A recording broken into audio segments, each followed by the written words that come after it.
Hey, it's Dr. Deal with 5 milestones that are impacted by the death of a parent or parents.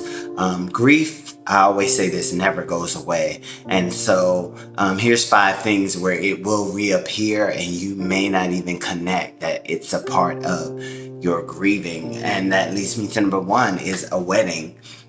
Say, for instance, your dad or your mom passed and you're getting ready to get married. You're going to be missing their presence. You're going to be wishing that they could be there, and so grief is going to appear. And that leads me to number 2.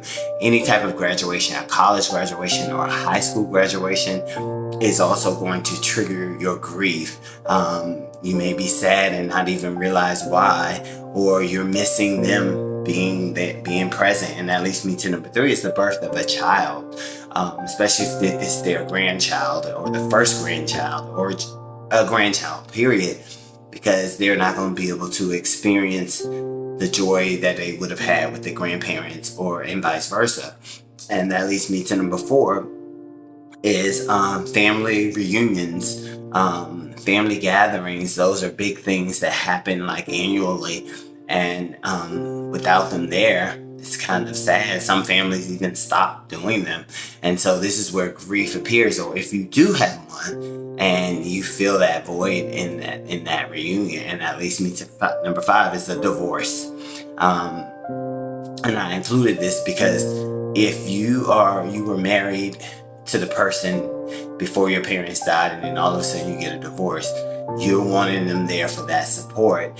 And on top of that, that divorce is another loss on top of the loss of a parent. See, so grief can just kind of come in and kind of touch every aspect of your life. That's why I say grief never goes away, because it's triggered by so many things, and there's so many other things. And these are just a few things that I thought of. If this is you, and you're having these mood swings and don't realize why, and you're having a milestone or something big in your life that's happening, you may want to sit down and take a look at what it is that you're thinking about. And if you're struggling with this, I always say seek a therapist, and praying for everybody who's lost anybody. Bye.